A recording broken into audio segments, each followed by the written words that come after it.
ChatGPT, Google Bard, j'aimerais dans cette vidéo qu'on puisse discuter de l'avenir de Google Ads et plus généralement de l'évolution du métier de spécialiste SEA. Alors c'est parti. Déjà, comprendre qu'on est à l'aube d'une transformation majeure dans le marketing d'acquisition. Donc effectivement, on le voit bien, c'est un moment charnière, un point de rupture qui survient après une tendance amorcée depuis déjà 5 à 10 ans. Donc on en est convaincu, le game va changer dans les semaines, les mois à venir. Ce que je vais vous expliquer dans cette vidéo, c'est comment ça va changer, qu'est-ce qui va changer, comment vous devez vous préparer et vous adapter à la nouvelle donne qui a déjà commencé et qui va ne faire que s'amplifier dans les semaines à venir. Donc cette vidéo, elle est destinée aux experts SEA, salariés ou freelance, c'est égal, mais aussi potentiellement aux patrons d'agence et aux responsables marketing qui voudraient garder un coup d'avance sur les évolutions à venir et anticiper le grand virage qui s'amorce. Donc le plan de la vidéo, elle va être en 5 parties. Donc première partie, on va essayer de faire une petite rétrospective de l'évolution de Google sur les derniers mois, les dernières années. En comprenant d'où on vient, on va encore mieux comprendre où on va. Dans la deuxième partie, on va donner un petit peu de contexte sur les intelligences artificielles. Aujourd'hui, on parle beaucoup de ChatGPT notamment, mais tout ça s'inscrit là encore dans une évolution. Et en fait, comprendre d'où ça vient, ça permet là encore de comprendre mieux dans la direction dans laquelle on va. On va parler dans la partie 3 de comment le métier de SEA il va changer déjà dès cette année, et puis comment ça va changer encore plus à partir de l'année prochaine. Soit l'année prochaine, soit 2025, on ne sait pas encore, on saura bientôt, mais pour l'instant, on sait que ça ne va pas changer énormément cette année, encore que, mais c'est surtout vraiment à partir de 2024-2025 où il va y avoir des changements gigantesques. Dans la partie 4, on verra comment Blaise et Bruno adaptent leurs formations et les prestations, comment nous-mêmes, on s'approprie tous ces changements qui arrivent en même temps, et comment on va répercuter et intégrer ces changements dans nos formations, mais aussi dans les prestations qu'on va proposer à nos clients. Donc on passera un petit moment là-dessus pour détailler un petit peu tout ce qui va changer. Et en 5, on tirera une conclusion. Donc c'est parti, comment Google Ads a évolué ces dernières années. Donc toujours plus d'automatisation, effectivement. Donc aujourd'hui, on est de plus en plus sur de l'apprentissage automatique, ce qu'on appelle du machine learning. Alors je vous donne deux exemples parmi tant d'autres, mais à partir de 2016, Google a introduit le smart bidding. Donc c'est des stratégies d'enchères qui sont imposées, qui nous ont été imposées de plus en plus, d'ailleurs en nous enlevant toujours un peu plus de contrôle. Donc l'IA permet d'analyser de très grands nombres d'éléments contextuels en temps réel pour en déduire la probabilité de conversion pour chaque annonceur. Elle attribue ainsi les clics les plus pertinents à chacun. Donc effectivement, ça c'est ce que nous dit Google, c'est que l'intelligence artificielle, derrière son système d'enchères, va analyser en temps réel tout un tas de signaux, plus d'une centaine me semble-t-il, en temps réel pour chacun des annonceurs qui proposent quelque chose par rapport à la personne qui va demander. Et finalement, l'intelligence artificielle de Google est censée scorer finalement les différents annonceurs par rapport à leur probabilité de conversion vis-à-vis de cet utilisateur spécifiquement. Et il va distribuer logiquement l'utilisateur dans la direction de l'annonceur qui a le plus de chances de convertir. Voilà, ça, c'est vraiment la proposition de valeur de Google. C'est ce qu'ils nous disent, c'est vous n'êtes pas capable, l'humain, d'avoir autant de contexte en même temps, en temps réel, il faut forcément que ce soit une machine. Donc petit à petit, on vous enlève le contrôle sur les enchères, parce qu'on le fait mieux que vous, et puis de toute façon, vous n'avez pas le choix. Il y a beaucoup de ça aussi. Et par conséquent, voilà, le smart bidding, c'est bien un exemple très très parlant de ce toujours plus d'automatisation. En 2021, fin 2021, Google lance aussi les campagnes de type Performance Max qui sont complètement pilotées par l'intelligence artificielle. Donc elles sont auto-optimisées à partir de la plupart des données qu'on va pouvoir lui donner, donc le ciblage, on va pouvoir lui donner une direction initiale, les messages, les annonces, les créatives, etc. Nos objectifs au niveau des enchères, et puis les signaux de succès, donc les conversions, ce pourquoi elle est censée s'auto-optimiser. Donc voilà, c'est deux exemples parmi tant d'autres sur toujours plus d'automatisation. Je ne vais pas m'étendre plus que ça sur le sujet, vous allez voir, la vidéo est quand même assez longue. Donc on aurait pu parler de campagne Smart Display, qui est finalement le parent proche de Performance Max, en ce qui concerne l'auto-optimisation des ciblages, ou alors les annonces responsives, qui optimisent selon les combinaisons. Elle va choisir les meilleures combinaisons en fonction du contexte, de l'intention, etc. Donc vous voyez qu'on est toujours de plus en plus dans de l'automatisation, et ça c'est pas une tendance qui c'est une tendance qui est là pour durer et qui va même s'amplifier encore dans les mois à venir. Donc de moins en moins la main sur le ciblage, ça c'est pareil, c'est vraiment une grosse tendance. L'automatisation, elle prend la main sur le ciblage et les campagnes vont auto-apprendre, d'accord? Donc notamment, même si sur PMax, c'est vrai qu'on peut donner une direction de départ, finalement ce que Google nous dit, c'est que dans le mois globalement qui va suivre la mise en route de la campagne Performance Max, elle va s'auto-optimiser et elle ne tiendra même plus forcément compte de ce qu'on lui a donné nous comme piste de ciblage au démarrage, d'accord? Donc ça a commencé avec les campagnes Smart Display et aussi les campagnes pour applications mobiles qui diffusaient largement au début, puis ensuite elles s'auto-optimisent au fur et à mesure des conversions. C'est également ce qui est proposé par PMax, à ceci près, comme je l'ai dit, qu'on va pouvoir orienter l'algo au démarrage, mais que voilà, très rapidement elle va auto-apprendre. Donc ça c'est finalement la deuxième grosse tendance, c'est qu'on a de moins en moins la main sur le ciblage, et il y a fort à parier que le ciblage, on n'aura plus du tout la main dessus assez rapidement. En tout cas, c'est vraiment la direction dans laquelle Google se dirige. Donc, première tendance, toujours plus d'automatisation. Deuxième tendance, de moins en moins la main sur le ciblage. Et puis il y a une troisième tendance aussi qu'on remarque et qui est importante à prendre en compte, c'est que on est de plus en plus sur des campagnes qui diffusent en multi-réseau. Donc Performance Max, évidemment, c'est l'apothéose, puisqu'on est censé diffuser partout, absolument partout, avec une seule et même campagne. Mais on sent que de plus en plus, Google se dirige là-dessus. Et finalement, en nous enlevant la main sur le ciblage et en auto-apprenant, c'est aussi un move logique de la part de Google de dire, voilà, puisque finalement, désormais, c'est nous qui gérons le ciblage, faites-nous confiance, laissez-nous aller cibler vos utilisateurs, peu importe où est-ce qu'ils sont dans leur journée d'achat, laissez-nous diffuser largement et vous aurez des résultats maximum en allant chercher les gens un peu partout où ils sont au bon moment. Voilà, c'est vraiment la proposition de valeur de Google. Alors est-ce que c'est vrai, est-ce que c'est faux? C'est pas le débat dans cette vidéo.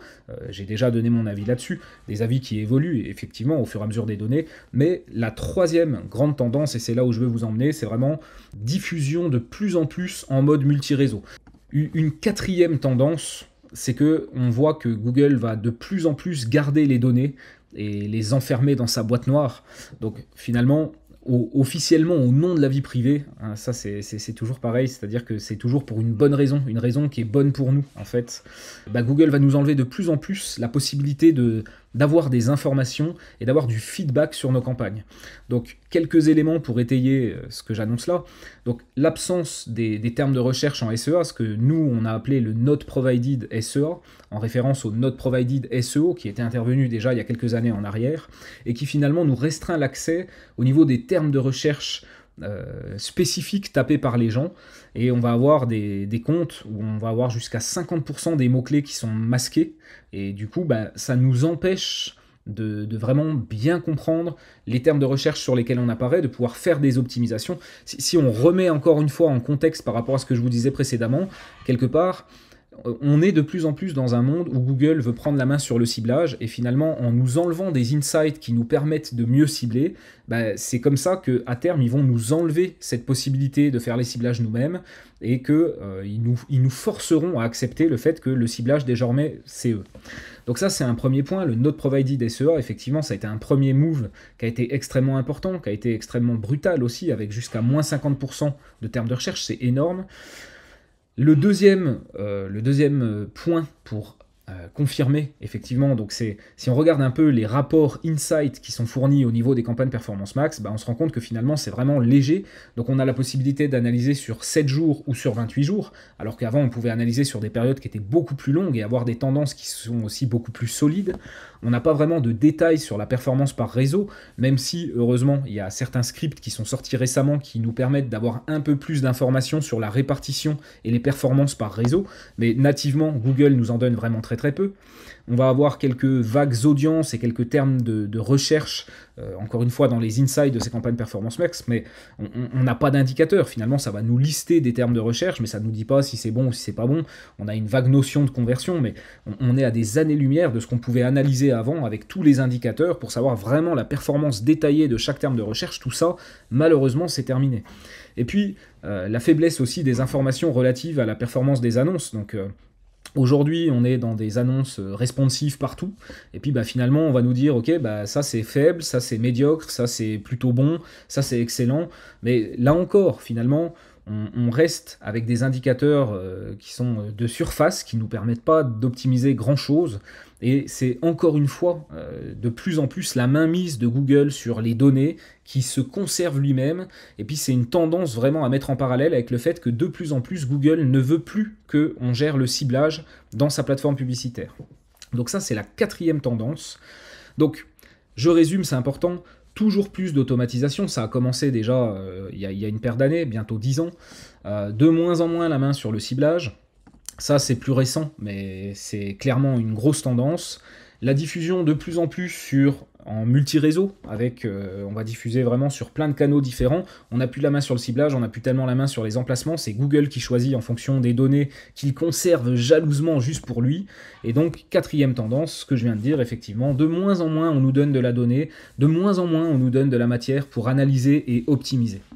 Donc, du coup, la conséquence logique de ces 4 grandes tendances, c'est que on arrive sur, finalement, l'optimisation des inputs. Donc en fait, avant, on allait donner des inputs à Google, donc on lui donnait des URL, des mots-clés, des ciblages, etc. Et puis on optimisait aussi la diffusion, d'accord ? Par itération, on allait voir ce qui marche pas, et puis on allait couper ce qui marche pas, on allait miser davantage de budget sur ce qui marche bien, etc. Donc on donnait des inputs, mais on optimisait ce qui se passe ensuite. Et puis le paradigme a changé. Désormais, on va lui donner des inputs, et c'est Google qui va gérer d'optimiser la diffusion. Nous, on n'a plus vraiment la main dessus, ni sur le ciblage, ni sur l'optimisation. C'est Google qui auto-apprend avec ses campagnes intelligentes. Et par conséquent, finalement, désormais, la capacité d'optimisation qu'on a, elle s'est déportée sur les inputs. Donc c'est notamment ce que j'enseigne de manière très très concrète dans la formation Le Tremplin, et plus encore dans la formation dans le module Performance Max, c'est que désormais on est sur l'optimisation des inputs et non plus l'optimisation de la diffusion après coup. D'accord ? C'est vraiment un changement de paradigme qui est extrêmement important à prendre en compte parce que ça conditionne complètement la manière dont nous travaillons dans les comptes Google Ads. Donc finalement, optimiser les inputs, c'est quoi ? Ça veut dire optimiser les éléments créatifs, les messages, les images, les vidéos. Ça va être optimiser les pages d'atterrissage. Quelque part, c'est un input aussi qu'on va donner à Google. On va lui dire, ok, je cible ces personnes, envoie-les sur cette page. Donc c'est un input comme un autre qui convient d'optimiser. Optimiser le flux produit, là on est dans un contexte e-commerce évidemment, mais l'optimisation d'un flux shopping, c'est vraiment quelque chose qui est primordial, c'est quelque chose qui peut avoir un impact, vous pouvez faire x2 entre des titres par exemple de flux qui sont tout pourris avec 3 mots-clés qui se battent en duel, dont le nom du produit que personne ne connaît forcément, et puis à contrario, vous prenez un autre titre où il y a 10-12 mots-clés, des mots-clés vraiment hyper importants d'un point de vue SEO, intention, et ça fait une énorme différence en fait entre 2 campagnes similaires, mais avec le même flux, un qui est optimisé et l'autre qui l'est pas. Vraiment, il y a une différence qui est énorme. Donc l'optimisation des flux, c'est hyper important.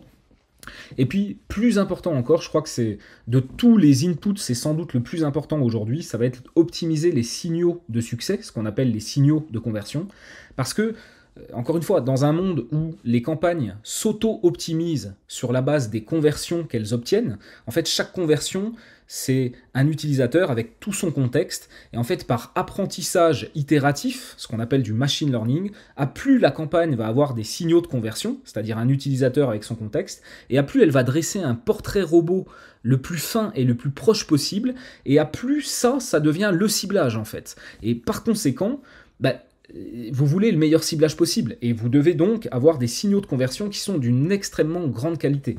Ça, c'est vraiment des choses que je vous ai appris à faire de manière très très très concrète, en mode atelier, pas à pas, étape par étape, dans les formations Le Tremplin ou Performance Max, où je vous explique justement comment, avec les valeurs de conversion, comment avec les liaisons CRM, comment avec aussi la possibilité de scinder un seul signal de conversion en plusieurs. Par exemple, vous avez une boutique, vous avez plusieurs univers produits, la seule chose que vous traquez, c'est les ventes, puis finalement vous avez un seul signal de conversion, c'est les ventes, et puis finalement c'est ce que je vous explique dans le Tremplin ou dans Performance Max, c'est que ça a beaucoup de sens de se dire ok, finalement j'ai 3 personas sur mon shop e-commerce à travers tous mes univers, et plutôt que d'avoir un seul signal de conversion, il vaut mieux en avoir 3, un par persona, et avoir 3 campagnes, une campagne, chacune a son signal de conversion orienté vers le persona spécifique, avec des messages spécifiques à ce persona, une sélection de produits spécifiques pour ce persona, etc. Donc vous voyez, on est vraiment dans l'optimisation des inputs, et retenez vraiment que celui-là, c'est sans doute le plus important aujourd'hui. Donc, On l'a vu, hein, on est sur des tendances de fond, ça fait un moment qu'on va dans cette direction, et ça, ce que je viens de vous expliquer là, je pense que c'est vraiment une tendance qui, aujourd'hui en 2023, doit absolument être prise en compte, ça devient la manière de travailler sur Google Ads, et il est vraiment peu probable qu'on fasse marche arrière sur ce point-là, donc vraiment adopter cette nouvelle manière de penser. Donc maintenant, on passe à la deuxième partie de cette vidéo, je voudrais qu'on fasse un point sur l'évolution des moteurs de recherche à l'ère de l'intelligence artificielle. Donc, déjà un tout petit peu de contexte sur le boom des intelligences artificielles, ce qu'on appelle des IA génératives telles que ChatGPT. Donc, ChatGPT, il est sorti officiellement en novembre dernier, et le monde a découvert d'un coup qu'il y avait cette capacité de générer des textes et de répondre à des questions quand même assez élaborées, avec un niveau de qualité qui n'avait jamais été vu auparavant. Donc on se souvient quand même qu'il y a eu des efforts précédents pour proposer des applications d'IA génératives, et que finalement, elles ont été très vite mal accueillies, soit du dédain, du ricanement, voire même du très bad buzz. Alors c'est vrai que si vous vous rappelez un peu Siri, il est un peu con comme un manche, c'est pas méchant, mais pour moi personnellement, je peux pas parler d'IA quand je parle de Siri.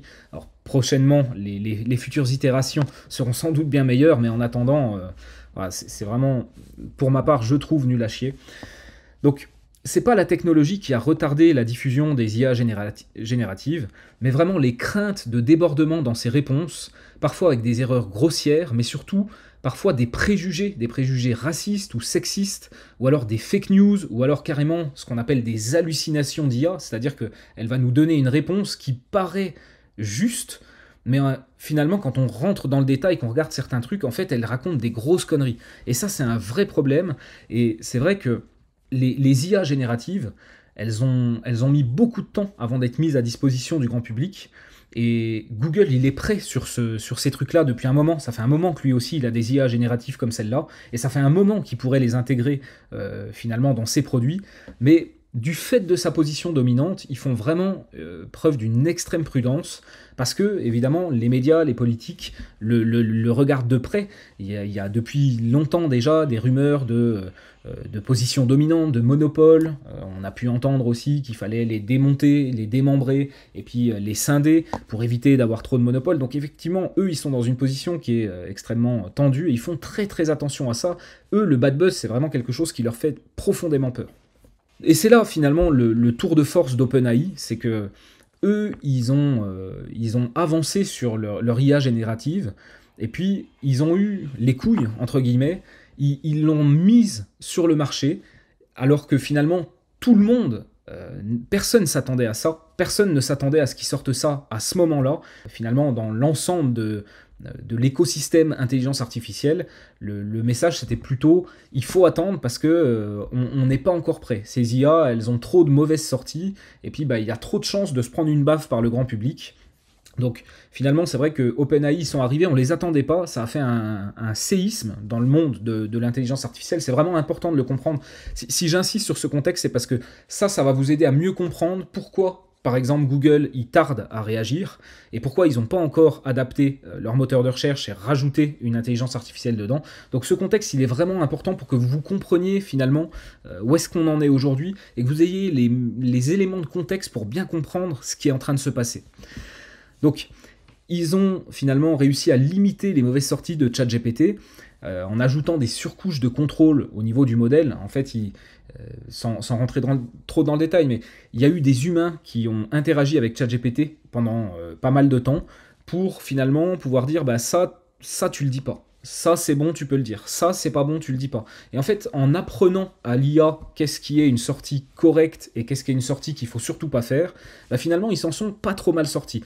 Alors évidemment, ça fait du coup une IA qui est un peu bridée, à qui on va pas pouvoir demander tout et n'importe quoi. Par moment, on va avoir des réponses qui sont assez bien pensantes. En gros, on voit que l'IA a été entraînée à dire non, mais là tu m'emmènes dans une voie où j'ai pas envie d'aller, c'est pas correct de parler de ça, etc. Donc on sent quand même qu'il y a du cadre, et c'est finalement toute l'intelligence d'OpenAI, et ce qui fait que aujourd'hui, ChatGPT est sorti, et contrairement à tous les prédécesseurs, il a été bien accueilli. C'est un succès incroyable, alors que tous les autres n'auraient jamais parié dessus. C'est ça qui est vraiment important de retenir, d'accord? C'est que les IA génératives, ça existe depuis un petit moment. Il y a eu plusieurs essais pour les rendre publics. Ça s'est toujours mal soldé par un bad buzz ou par voilà, des gens qui sont vraiment foutus de leur gueule. Finalement, les professionnels du domaine de l'intelligence artificielle se sont dit ok, bah, c'est pas encore prêt, c'est pas encore mature, on va garder ces produits-là pour nous, on va continuer de les faire évoluer en laboratoire, mais on va pas rendre ça disponible au grand public, c'est pas le moment, c'est pas l'heure. Et finalement, là-dessus, tout le monde est persuadé de ça, et OpenAI arrive et sort son ChatGPT, et là c'est un succès, et tout le monde autour dans la communauté de l'IA voit ce succès et hallucine complètement, ils se disent waouh, c'est incroyable. C'est très très important ce contexte. Donc c'est ça qui a permis à Microsoft d'embrasser très rapidement cette technologie pour la proposer dans Bing Search, dans son navigateur Edge aussi, et puis là très récemment ils viennent d'annoncer qu'ils l'intégraient aussi à la suite Office. Donc c'est vrai que Microsoft a bougé extrêmement rapidement. Ils n'ont pas perdu de temps. Ils ont bien senti, ils le savaient de toute façon depuis un moment que l'IA c'était le prochain game, hein, clairement. On va revenir là-dessus. Et du coup, ils ont sauté sur le premier qui a réussi à sortir. C'est vraiment un bon move. Ils ont vraiment été malins sur cette affaire-là. Et du coup, voilà, ChatGPT fait désormais partie du quotidien de millions d'utilisateurs et de loin pas que des spécialistes en marketing, en copywriting. C'est vrai que aujourd'hui, on sent qu'il y a une adoption quand même assez massive de tout un tas de profils complètement différents. C'est pas uniquement réservé aux tech, aux geeks, aux marketeurs, c'est vraiment quelque chose de beaucoup plus large. C'est donc le premier succès grand public pour une IA, après de nombreux échecs dans l'industrie qui s'étaient résignés à attendre encore 5 ou 10 ans, lassés par les bad buzz successifs. Donc c'est vraiment ce que je vous expliquais précédemment. Du coup, ça nous amène à Microsoft qui prend une longueur d'avance. C'est la première fois, on peut dire, que Microsoft innove vraiment par rapport à Google, en tout cas sur le business des moteurs de recherche. Et donc, Microsoft intègre ChatGPT à son moteur de recherche Bing, à son navigateur Edge, et donc comme on l'a dit, ils intègrent ça aussi sur la suite Office.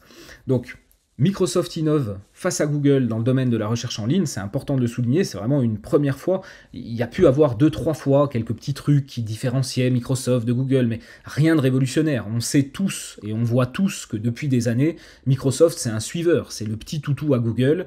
Dès qu'il y a un nouveau truc sur Google, on peut être sûr que dans les semaines qui viennent, Microsoft implémente la même fonctionnalité, c'est vraiment de la copier-coller, et c'était toute la proposition de valeur de Microsoft.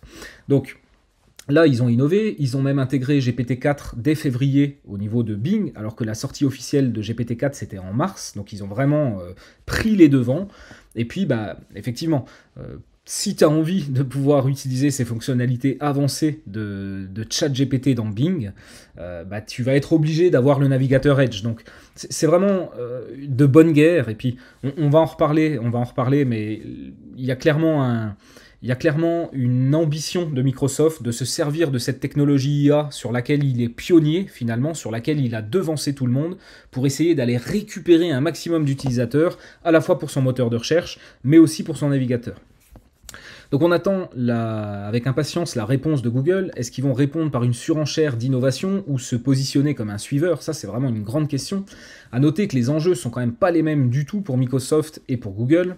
En effet, donc Microsoft, lui, il n'a rien à perdre dans le domaine du search, alors que Google risque gros, et puis l'immense majorité de ses revenus provient de la publicité générée sur Google, et donc ils sont forcément beaucoup plus prudents. C'est clair que Microsoft n'ayant rien à perdre, il se jette à corps perdu dans l'innovation, en se disant plus on va innover, plus on va faire du bruit, plus on va récupérer des utilisateurs à Google, et puis comme eux, ils ont beaucoup à perdre, ils vont y aller prudemment, ils vont y aller doucement, c'est mon opportunité de me différencier et d'aller lui voler des clients. Moi je pense vraiment c'est comme ça que ça se passe dans la tête de Microsoft. Donc si on en revient un petit peu à Bing et à l'intégration de ChatGPT à l'intérieur de Bing, donc quels enseignements on va pouvoir en tirer? Déjà, il y a deux moyens d'interagir avec GPT-4, donc soit dans un onglet de discussion dédié, comme on pourrait l'avoir finalement sur ChatGPT, donc on va avoir ici un onglet conversation, et puis là, posez-moi une question, donc là on est vraiment dans un ChatGPT concrètement. Un deuxième moyen, ça va être avec une intégration en marge des résultats de recherche. Donc ça, c'est ce qu'on va voir ici, par exemple. Donc là, on est bien dans l'onglet rechercher, donc on est dans le moteur de recherche traditionnel. On fait ici une recherche, et puis on va se retrouver avec ici ChatGPT qui va venir enrichir les résultats qu'on va avoir ici, qui sont des résultats de recherche classiques. Ça va venir l'enrichir et nous donner des informations additionnelles, et puis ça va nous permettre aussi d'interagir un peu plus largement. On va revenir là-dessus. Donc on remarquera que dans le deuxième contexte, des boîtes de dialogue GPT peuvent apparaître dans la page pour engager l'utilisateur à apprendre plus rapidement et à affiner sa recherche. Donc effectivement, si on descend un peu la page, on voit qu'on a ici un module ChatGPT, mais on a ici aussi la possibilité d'interagir avec ChatGPT. Donc Bing mise vraiment sur l'interaction avec l'IA pour nous aider dans la recherche et offrir une meilleure expérience de recherche. Donc Bing effectue des requêtes de recherche en arrière-plan pour enrichir sa réponse, et c'est sa grande force par rapport à ChatGPT qui repose uniquement sur des données collectées jusqu'en 2021, je crois septembre 2021.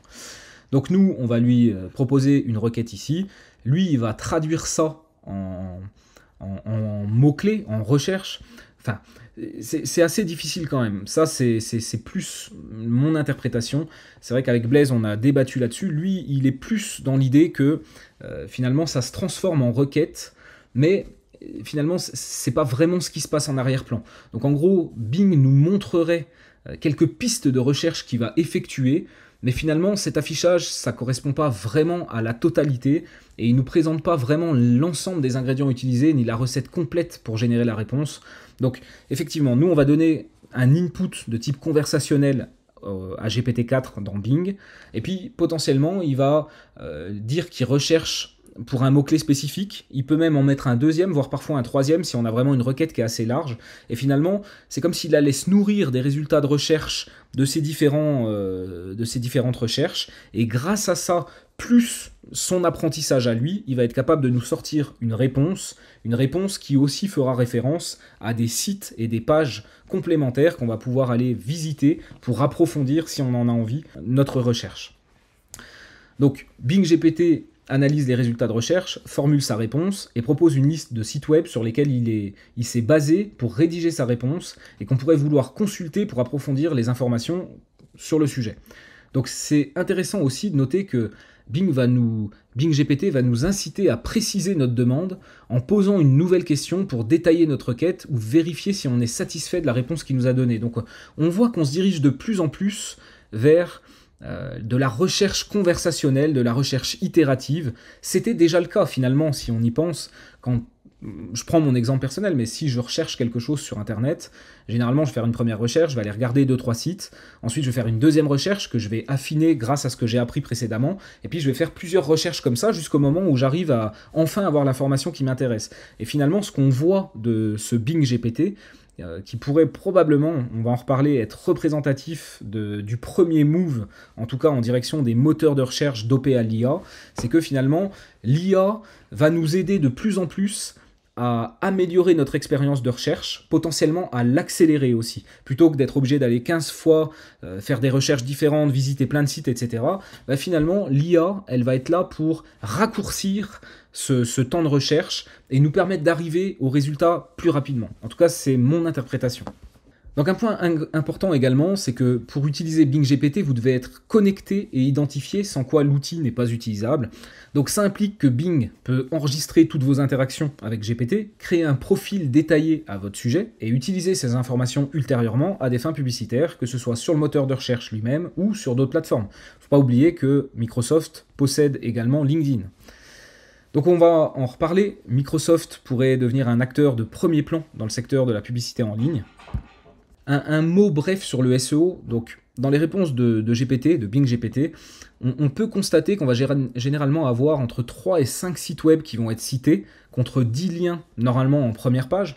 D'ailleurs, c'est ce qu'on voit ici. Là, on a ici 4 références, 4 liens, mais finalement, on n'en a plus 10. D'accord ? Donc ça, c'est quand même quelque chose qui est important. Dès lors, on peut se poser la question de quels sont les critères de choix opérés par GPT pour choisir ces 3 à 5 sites recommandés. Est-ce que c'est le début d'une nouvelle pratique du SEO ? Est-ce qu'on va passer finalement de optimiser pour une intention de recherche à optimiser pour une conversation ? Voilà, ça, c'est des questions intéressantes. Alors ça sort du spectre, évidemment, de notre métier, de mon métier, qui est plutôt SEA, qui est plutôt tracking, qui est plutôt vente avec de l'acquisition payante, mais ça me taraudait et je lance ici une conversation. Voilà, s'il y a des spécialistes en SEO qui ont déjà répondu ou qui ont déjà en tout cas réfléchi à cette piste-là, ça m'intéresse d'en savoir plus. Dernier point, et pas des moindres, c'est important, pour le moment, ce nouveau Bing ne propose pas de publicité dans les interactions avec Bing GPT, et ça soulève plusieurs questions. Est-ce que les utilisateurs sont prêts à accepter le mélange des genres, à ce qui pourrait ressembler à un conflit d'intérêts par l'intégration des publicités dans les réponses d'une IA? Ça, c'est une grande question. Est-ce que finalement l'IA, elle n'est pas censée être objectif et finalement, si il y a une histoire de publicité et de favoritisme en fonction d'enchères, etc., enfin un système publicitaire tel qu'on le connaît aujourd'hui, finalement l'IA, elle n'est plus vraiment objectif. Elle est au contraire orientée de manière à faire de l'argent à celui qui la possède. Donc ça, c'est un vrai questionnement. Est-ce que les utilisateurs sont prêts à ça, premièrement? Et puis deuxièmement, comment est-ce que l'IA, elle va savoir si elle doit favoriser plutôt une publicité ou plutôt un résultat naturel? Là, c'est pareil, c'est une grande question aussi. Donc ça représente un énorme défi auquel Google est confronté actuellement d'ailleurs, raison sans doute pour laquelle il n'a pas encore bougé. De nouveau, Microsoft n'a rien à perdre, alors que Google se doit plus ou moins d'intégrer la publicité dès le départ dans son évolution. Et c'est d'ailleurs l'opportunité pour Google de reprendre le lead de l'innovation à mon sens. Alors ça, je vais l'expliquer un peu plus, c'est-à-dire que aujourd'hui, Bing, ils ont pris de l'avance. Ils ont intégré ChatGPT dans le moteur de recherche, dans l'expérience de recherche même, je devrais dire. Mais ils n'ont pas été sur la pub. Et finalement, ils n'ont pas été sur la pub, mais en même temps, ils n'en ont pas hyper besoin parce que de toute façon, c'est pas un business qui est hyper intéressant pour eux à ce jour. Évidemment, ils aimeraient que ça change. Ils aimeraient devenir un acteur de premier plan sur la publicité en ligne. Mais actuellement, c'est pas le cas. Et du coup, ils n'ont pas intégré la publicité pour le moment, ils n'ont pas innové sur cet aspect-là. Et c'est vraiment là où on attend Google, parce que finalement, Google, ils n'ont pas tellement le choix. Eux, c'est vraiment la publicité, leur business model, et ils vont devoir, en même temps qu'ils vont intégrer l'IA dans leur moteur de recherche, ils vont forcément penser à la publicité, et ils vont devoir l'intégrer, en tout cas trouver un moyen que le tout fonctionne ensemble avec la publicité. Et c'est là où potentiellement, Google pourrait reprendre l'innovation et redevenir le leader sur cette partie moteur de recherche qui inclut de l'IA. C'est en tout cas, voilà, ça c'est des grandes questions et c'est ce qu'on attend de voir clairement. Donc comment Google pourrait réagir? Donc c'est la question centrale. Voici quelques suppositions. Donc ils sont défiés comme jamais par Bing GPT. Ils sont moins disposés que Microsoft à révolutionner l'existant par leur modèle d'affaires, et aussi, encore une fois, parce qu'ils sont tellement leaders et tellement scrutés par les régulateurs, par tout un tas de personnes, qu'ils doivent faire extrêmement attention de ne pas faire de conneries qui pourraient leur retomber dessus extrêmement rapidement. Et puis surtout, ils vont être tentés d'intégrer, comme je le disais, la publicité dès le lancement de Bard. D'ailleurs, on se demande s'ils ont une autre option. À mon avis, non. Ils vont devoir intégrer Bard et il devra toujours y avoir une continuité avec la publicité. Il n'y a pas trop le choix pour eux actuellement. Un autre point à garder en tête, c'est que ces agents conversationnels intelligents, ça coûte cher. Ça coûte cher en exploitation et ça coûte cher en maintenance. Donc c'est le cas pour Microsoft, mais Microsoft, ils financent leur croissance par la mise à disposition gratuite de cette technologie. Donc si ça coûte de l'argent à Microsoft, mais ils se disent que finalement c'est un coût qui est supportable du fait qu'en étant innovants comme ça, ils espèrent vraiment pouvoir récupérer un maximum d'utilisateurs qui aujourd'hui sont Chrome et utilisent Google. Et finalement, eux, ce qu'ils veulent, c'est transformer ces gens-là en utilisateurs de Edge et en utilisateurs de Bing. Donc oui, ça coûte de l'argent à Microsoft de nous donner accès gratuitement à ChatGPT 4 dans leur moteur de recherche, mais ça leur coûte, mais ils savent pourquoi ils le font aussi, d'accord? C'est vraiment une opportunité pour eux de financer de la croissance en augmentant leur base d'utilisateurs connectés et identifiés. Ça, c'est vraiment des points qui sont extrêmement importants aussi. Pour Google, ça représente plutôt une perte sèche, puisque finalement, par rapport à l'activité traditionnelle, ils vont devoir offrir une intelligence artificielle qui va leur coûter cher, en plus du business existant, et sans forcément avoir plus en retour. Donc, est-ce qu'ils vont répercuter les coûts supplémentaires sur les annonceurs? C'est fort probable, les connaissant.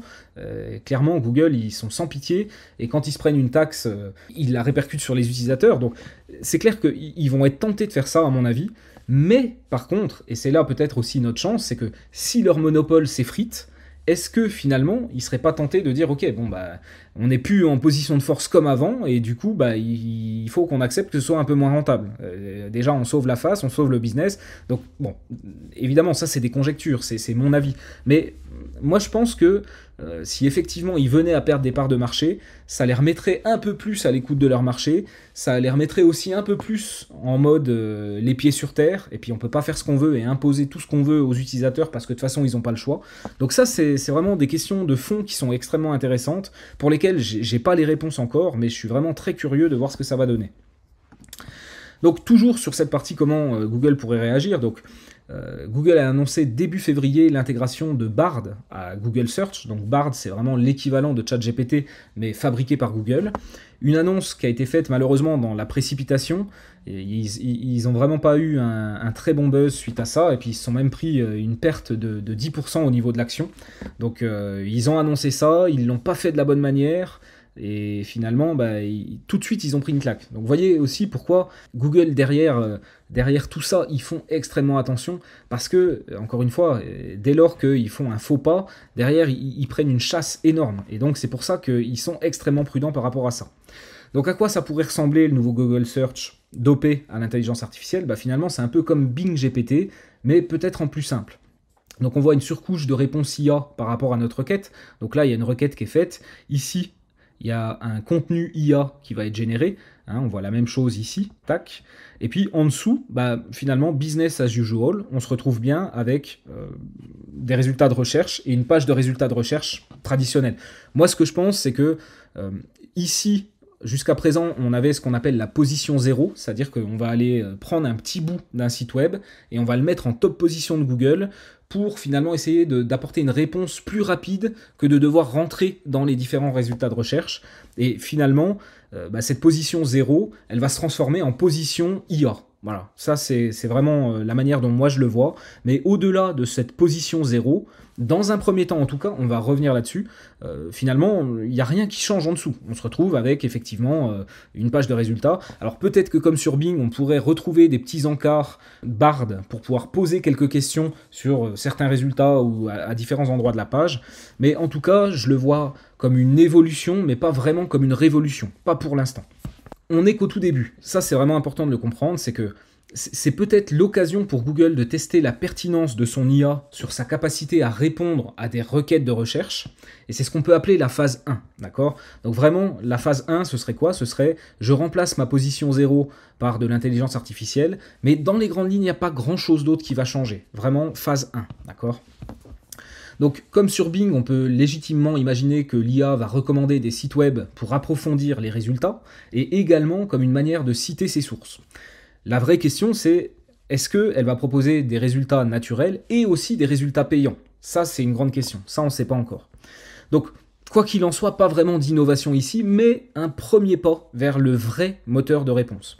Creusons un peu plus sur justement le vrai moteur de réponse, et ça nous amène à un post que j'avais écrit en avril 2017, donc c'était il y a 6 ans. Et dans ce post, je vous ai mis le lien ici si vous avez envie d'aller lire vraiment le détail, mais je pense que ce qui est plus important, c'est le résumé que je vous fais ici. J'analysais 2 brevets de Google. Donc le premier, il expliquait comment l'intelligence artificielle, elle allait détecter et corriger des erreurs potentielles dans le comportement des utilisateurs en se basant sur un large éventail d'informations et de données. Le système est conçu pour fournir proactivement des informations, pour aider les utilisateurs à éviter de commettre des erreurs et peut même corriger leur comportement sans devoir les en informer. Donc en fait, ça veut dire quoi? Ça veut dire que par exemple, admettons, vous regardez pour partir en voyage, vous envoyez un email aux personnes avec qui vous allez partir, vous réservez un Airbnb, vraiment vous avez tout préparé, mais vous avez oublié de commander les billets d'avion. Et bien en fait, l'intelligence artificielle va comprendre que vous avez tout fait ce qu'il faut, sauf réserver les billets d'avion que vous avez oubliés, et proactivement, elle va vous proposer des billets d'avion en vous disant, là, tu as oublié tes billets d'avion, achète tes billets d'avion. Et selon certains contextes, en tout cas, c'est ce qui était écrit dans le brevet. Évidemment, j'interprète, parce que c'est des brevets. Des brevets, ils ne donnent pas non plus des milliers d'exemples, ils n'en donnent pas. Ils disent simplement ce que c'est censé faire. Mais globalement, il y avait même des trucs sur lesquels on n'était pas forcément obligé d'être prévenu, en fait. Et l'IA prenait la décision pour nous, en fonction de sa certitude qu'on cherchait à atteindre tel objectif et qu'on avait oublié un truc en route ou qu'il y a un truc qu'on n'avait pas bien fait et que donc l'IA peut nous aider et nous remettre dans le droit chemin. Donc ça, c'était le premier brevet. Et le deuxième brevet, encore plus intéressant, je trouve, c'est comment Google cherche à comprendre l'intention d'achat des utilisateurs en fonction de leur comportement, pour les guider dans leur journée d'achat étape par étape. Les annonceurs peuvent enchérir en fonction des étapes de la séquence d'achat des utilisateurs, générant ainsi des opportunités publicitaires. L'expérience utilisateur est centrée sur les questions-réponses, suggérant une évolution vers un monde où les écrans sont moins importants et où les données sont classifiées et structurées.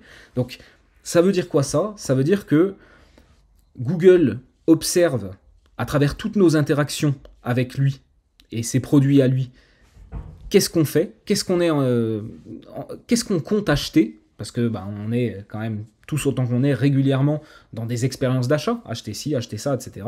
Et finalement, ce que Google dit dans ce brevet, c'est avec l'intelligence artificielle et les questions-réponses aussi qu'on va avoir avec les utilisateurs, plus ce qu'ils vont regarder sur Internet, les vidéos, etc., l'ensemble de l'écosystème Google, il y a une IA qui va regarder tout ça, et elle va nous catégoriser, comme c'est déjà le cas aujourd'hui. Ce qu'il faut bien comprendre, c'est qu'en fonction des sites web que vous regardez, des vidéos, de tout un tas de paramètres, Google va vous catégoriser et vous mettre dans des audiences, ce qu'on appelle des audiences in-market, ou encore des audiences sur le marché, qui sont des audiences qu'on va pouvoir utiliser dans Google Ads pour cibler des personnes et proposer des offres commerciales.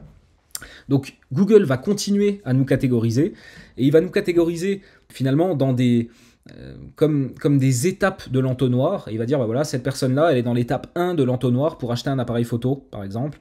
Et en fait, les annonceurs pourraient enchérir en fonction des étapes de la séquence d'achat des utilisateurs.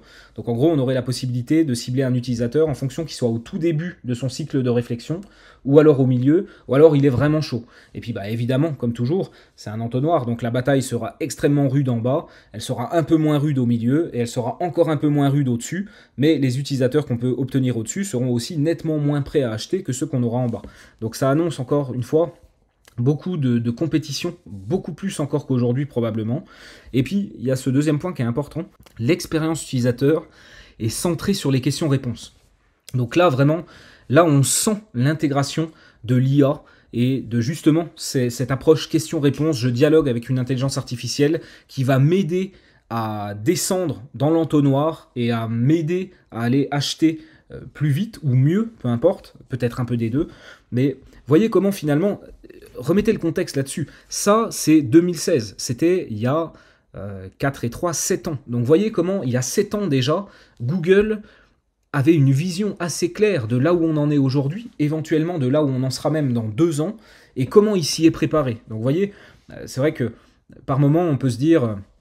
ouais, Google bouge pas, ils se font défoncer par Microsoft, j'entends beaucoup ça, mais attention, vous voyez, il y a 7 ans, Google était déjà prêt, et il avait déjà imaginé le monde dans lequel on est aujourd'hui, et voire même le monde dans lequel on sera dans 2 ans, parce qu'aujourd'hui, on n'est pas encore tout à fait là-dedans.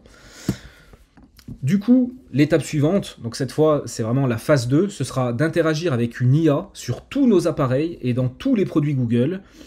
Google devrait logiquement intégrer son IA connectée directement même dans son hardware, par exemple des smartphones Pixel ou des Chromebooks, voyez, et finalement on va se retrouver avec une IA Google qui sera omniprésente et puis qui sera vraiment, comment dire, qu'on l'utilise dans Google Workspace ou qu'on l'utilise sur Google Search ou qu'on l'utilise dans Gmail ou qu'on l'utilise sur YouTube. Finalement, c'est cette même IA qui nous connaît parce qu'on est connecté et identifié, et finalement elle va pouvoir nous suivre et nous assister dans tout l'écosystème. Et finalement, je vais faire une recherche à ce moment-là. Je me dis, tiens, je vais rechercher ça, ça m'intéresse, etc. Et puis finalement, ensuite, je suis en train de bosser sur une présentation Google Slide, l'équivalent de PowerPoint. Et puis là, l'IA, elle est susceptible de me faire une recommandation en me disant, ah tiens, je sais que tu t'intéresses à ça, j'ai vu qu'il y a une promo en ce moment sur tel truc, est-ce que ça t'intéresse d'aller regarder ? Vous voyez, là on a une opportunité publicitaire, dans un monde où on interagit avec de l'IA partout. Et je pense vraiment que la phase 2, c'est clairement ce qui va se passer.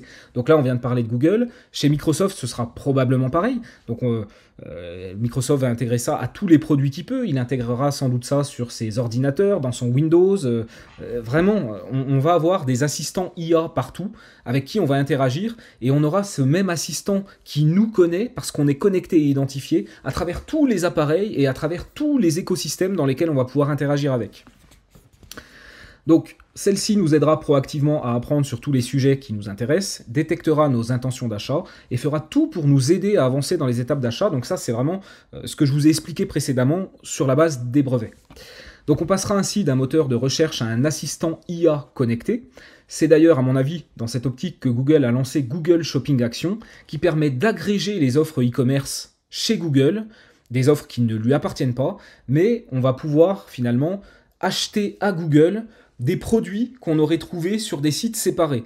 Et finalement, dans une optique, si on remet vraiment encore une fois tout en contexte, les brevets dont on vient de discuter, le fait d'avoir une IA connectée partout, finalement, là où Google veut aller, c'est que non seulement son IA nous assiste dans nos intentions d'achat et nous fasse descendre dans l'entonnoir, mais qu'en plus on puisse simplement dire à l'IA « Ok, c'est bon, c'est le meilleur deal, achète ». Et finalement, l'IA s'occupe de passer la commande et nous, on n'a même plus à le faire. Vous voyez, ça, c'est le monde dans lequel on se dirige. Et on ne parle pas de ça dans 10 ans. Je pense que d'ici 1 à 2 ans, on va gentiment s'approcher de ça vraiment très près. Donc il est probable que Google soit déjà prêt. Rappelez-vous, il y a 7 ans, ils savaient déjà que ça allait être comme ça. Donc c'est probable qu'ils soient déjà prêts, mais qu'ils n'aient pas encore déployé la technologie par crainte de la réaction du public et des éventuelles implications sur un plan légal. Est-ce que, honnêtement, je te pose la question à toi qui regarde ça, est-ce que toi, tu serais prêt à ça? Est-ce qu'aujourd'hui, tu serais déjà prêt à ça? À avoir une IA à qui tu parles partout, qui fait des achats pour toi, qui te fait des recommandations proactives en fonction des interactions que tu as eues avec lui, de ce que tu fais, etc.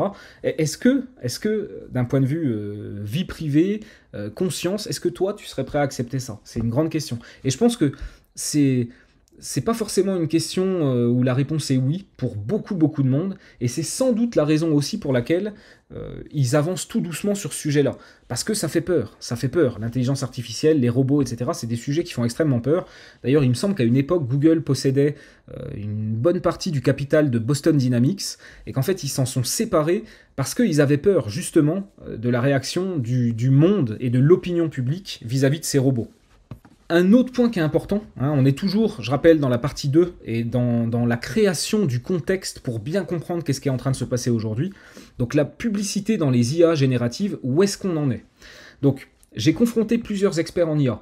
Si vous vous rappelez un peu ce que j'avais fait un travail de journaliste à l'époque où j'avais fait des contenus sur le RGPD, qu'est-ce qui était possible, qu'est-ce qui n'était pas possible, qu'est-ce que dit la CNIL, qu'est-ce qu'on peut faire, qu'est-ce qu'on ne peut pas faire. J'avais vraiment mis ma casquette de journaliste et puis j'avais fait ce travail-là. Et j'ai fait un peu la même chose pour vous sur la partie intelligence artificielle parce que je voulais vraiment comprendre le contexte. Et du coup, j'ai confronté plusieurs experts, je leur ai posé des questions, j'ai lu énormément.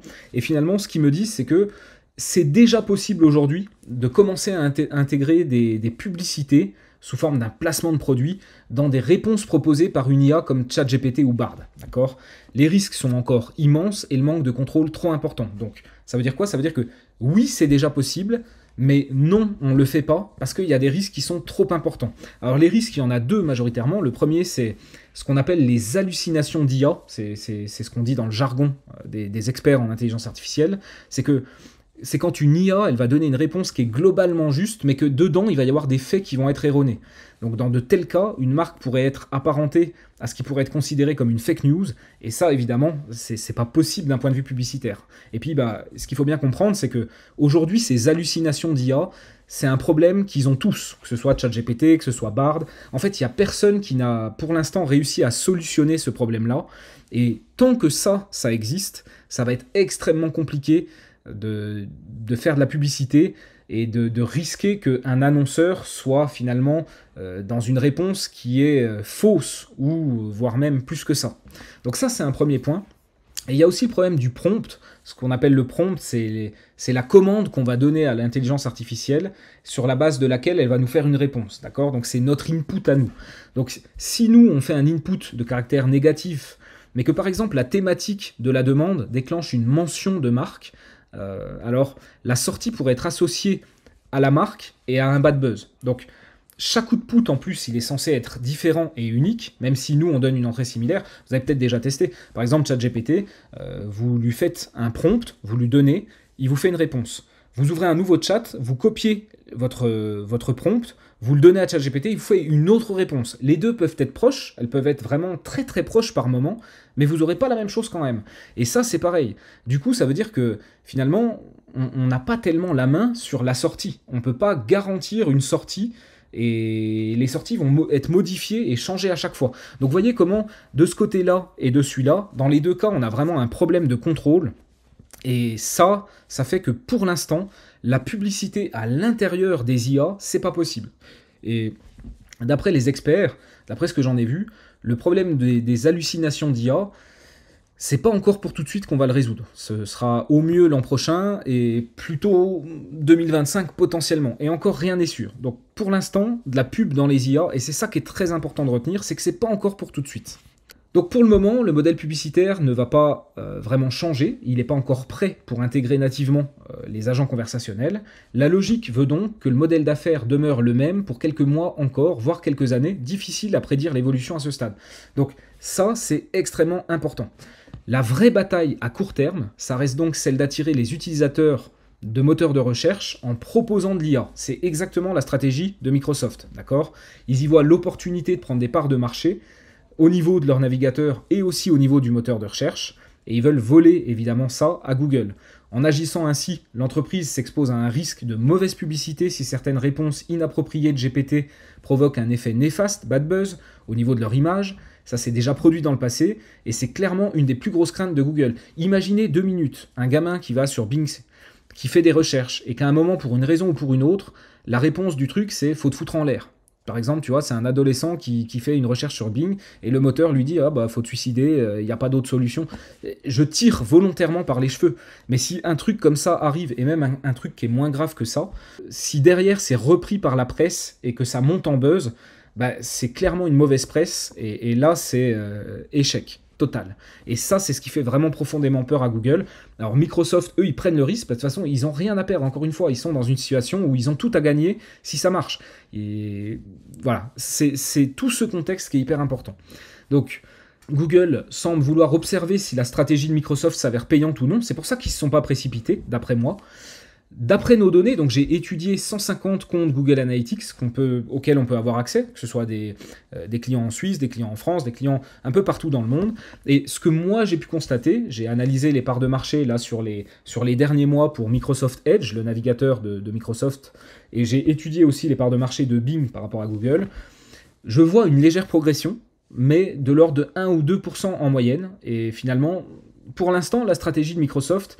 Alors elle semble payer, parce que 1 ou 2% de part de marché, ça représente quand même des milliers, voire des centaines de milliers d'utilisateurs, mais 1 à 2%, par rapport à ce que ça leur coûte, je ne suis pas sûr que ce soit hyper rentable. Donc pour l'instant, finalement, Microsoft avance et finance cette croissance en donnant gratuitement ChatGPT 4 dans son moteur de recherche.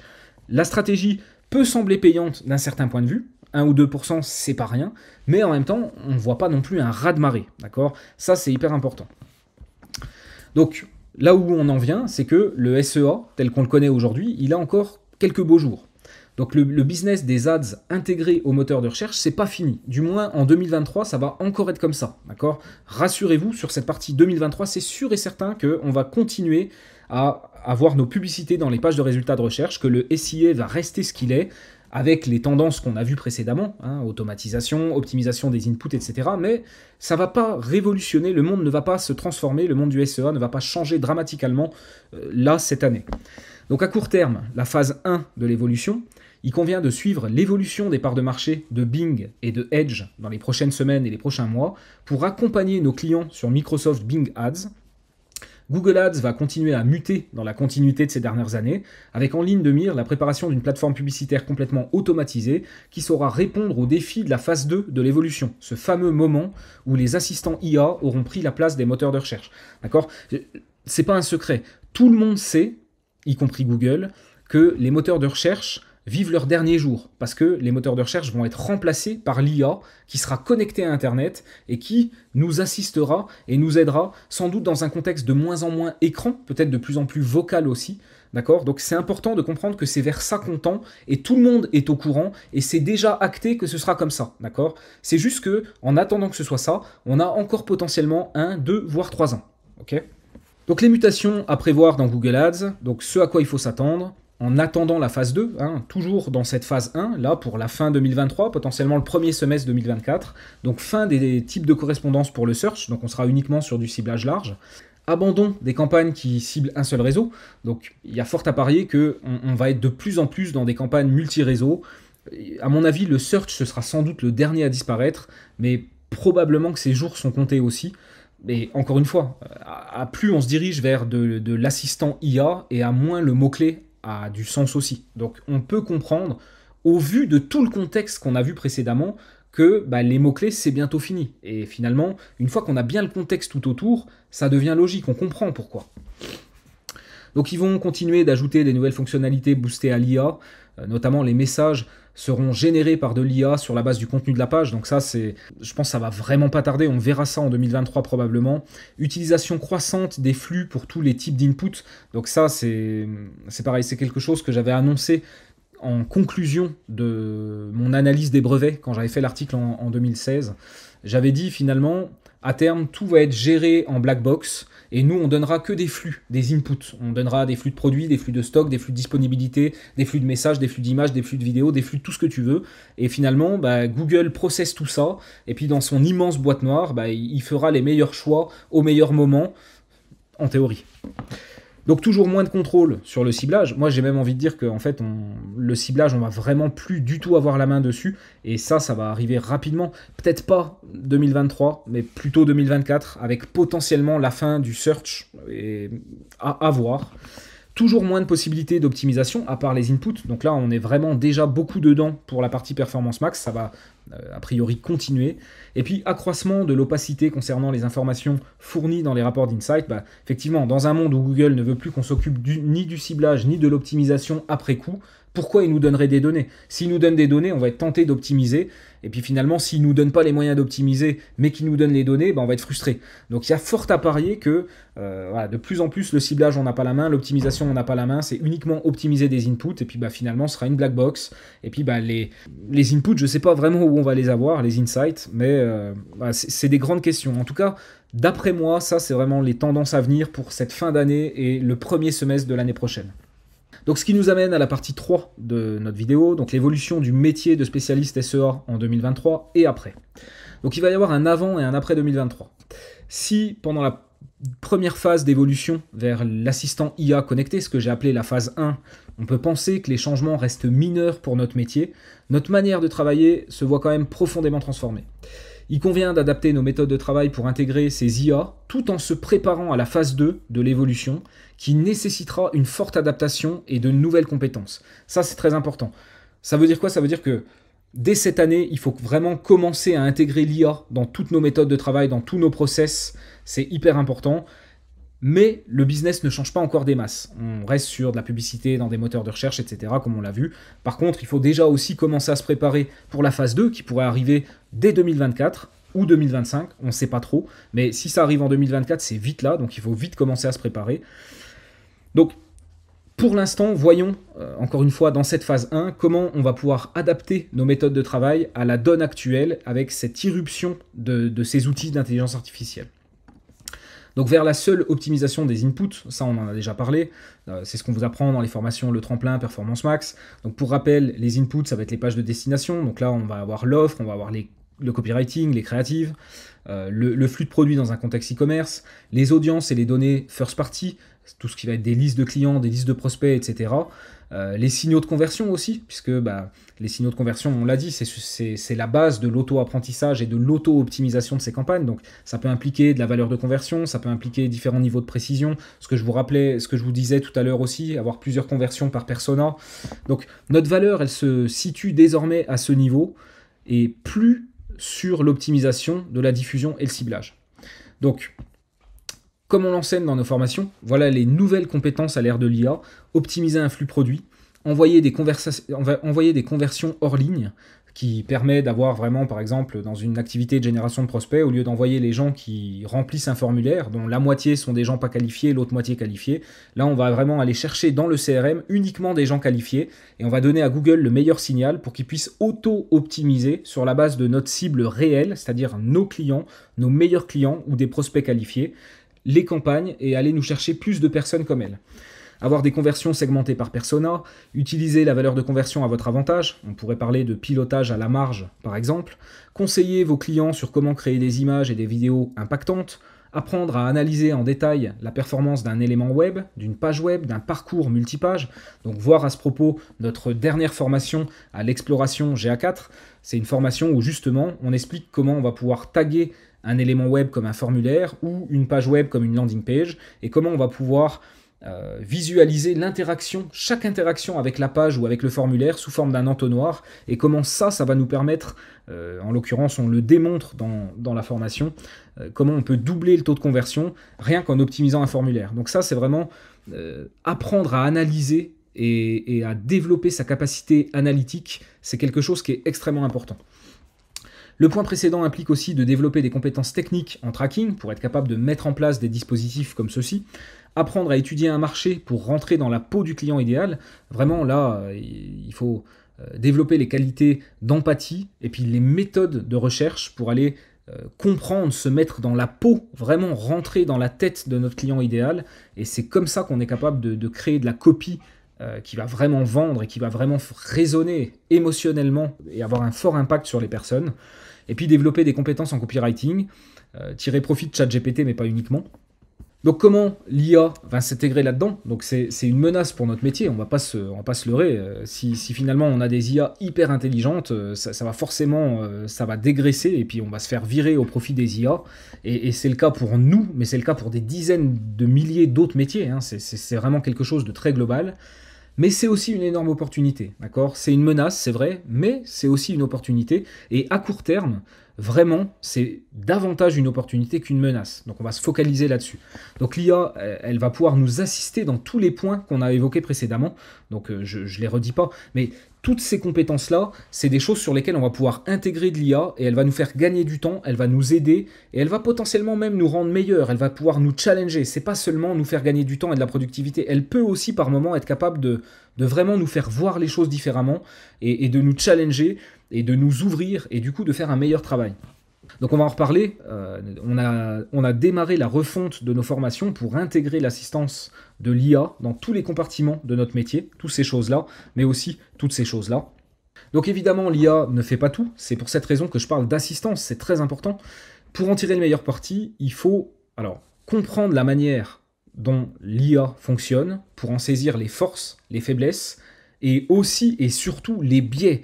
On l'a dit précédemment, toutes les IA génératives, et même les dernières sorties comme ChatGPT 4, elles ont des hallucinations d'IA. Elles nous racontent par moments des grosses conneries. Et ça, en fait, quand on comprend vraiment profondément comment elles fonctionnent, on va être capable de le détecter plus facilement et aussi de l'éviter plus facilement. D'accord? Donc c'est quand même important de comprendre un petit peu comment ça fonctionne. Mais ça va beaucoup plus loin que ça. C'est pas seulement comprendre comment ça fonctionne, il faut vraiment aussi avoir la vision stratégique et la connaissance globale de ce qu'on va vouloir faire accomplir à l'IA pour être capable de lui donner les bonnes instructions. Pour rédiger un prompt qui va générer un résultat vraiment précis et vraiment pointu, il faut d'abord être capable d'exprimer correctement ses besoins. Et ça, en fait, vous n'êtes pas capable de le faire si vous n'avez pas la compétence. On peut dire ce qu'on veut. Vous pouvez prendre n'importe qui va se dire copywriter, qui va aller sur une plateforme, une marketplace humaine, un peu comme Malte ou peu importe. Et puis finalement, il va dire voilà, je suis copywriter. Et puis ce mec-là n'a pas vraiment de compétences copywriter, mais il va utiliser GPT-4. Et puis en fonction des briefs des clients, il va réussir à proposer du copywriting à ses clients. Mais si vous prenez ce qui va réussir à sortir lui en n'y connaissant rien à ce que c'est vraiment d'être copywriter, et vous prenez pour le même client un mec qui est vraiment copywriter, qui va effectivement travailler avec ChatGPT, c'est pas ChatGPT qui va tout lui faire, mais il va s'en servir au mieux, les résultats entre ces deux personnes seront dramatiquement différents. L'expert en copywriting aura un bien meilleur output parce qu'il aura su donner un bien meilleur input. Ça va vraiment dans les deux sens. Rappelez-vous ce qu'on disait, ce que disent beaucoup les Américains, garbage in, garbage out. Tu donnes de la merde en entrée, tu obtiens de la merde en sortie. C'est exactement la même chose. Et finalement, c'est là où c'est important de bien se rappeler et comprendre que la compétence, elle est importante que vous l'ayez pour pouvoir tirer vraiment le meilleur parti de ces outils d'IA. Si vous n'avez pas la compétence, vous aurez des résultats moyens. Et ça, c'est vraiment très important parce que si on regarde un peu sur YouTube, sur Internet de manière générale, on nous dit, voilà, tu prends ChatGPT, tu vas devenir millionnaire, tu peux faire plein de trucs avec, c'est génial. Oui, c'est vrai, mais si tu veux faire des trucs vraiment bons, il faut que tu aies la compétence. Sinon, tu feras que des trucs moyens. Et puis, être suffisamment compétent pour évaluer les réponses de GPT-4. Il rapporte parfois des idioties et le challenger dans ses réponses. On va généralement on aura rarement le meilleur résultat au premier prompt. Et c'est vraiment par une approche itérative où on va pouvoir le pousser dans ses retranchements et lui faire sortir pour nous le meilleur de ce qu'il pouvait nous donner. Alors, pour illustrer d'ailleurs ce dernier point, j'aimerais vous donner un exemple d'une solution générée par ChatGPT pour une problématique de tracking. Donc ça, c'est un extrait des slides de notre dernière formation aux explorations GA4, ce que je vous expliquais tout à l'heure, ou comment on va mettre en place des trackings spécifiques sur des pages, sur des entonnoirs, sur des parcours multipages, et visualiser tout ça sous forme d'entonnoir. Donc ça, ce que je vous montre là, c'est un exemple concret de ce que j'ai fait dans cette formation-là, et comment j'ai utilisé ChatGPT pour m'aider sur la partie tracking. Donc, ici, en fait, on est dans un contexte où je vais demander à ChatGPT de m'aider à créer un listener JavaScript qui va me permettre de mesurer la vue de différents blocs sur ma page. Donc, je lui donne du contexte. Je dis, voilà, j'ai une page web, il y a différents blocs. Je lui donne du détail. L'identifiant du bloc, il est de cette forme-là, où X est un nombre, par exemple 9 ou 10.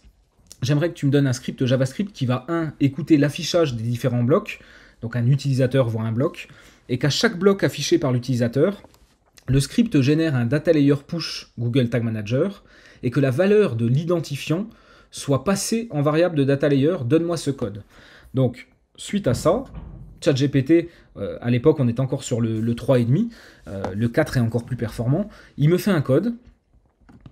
Donc, le code ne va pas parce que finalement, sur ma page, je me retrouve avec des blocs que je n'avais pas vus. Et puis finalement, il faut que je les élimine. Donc je vais lui dire, certains blocs de la page sont de type LP POM block X, où X est un nombre, mais color overlay.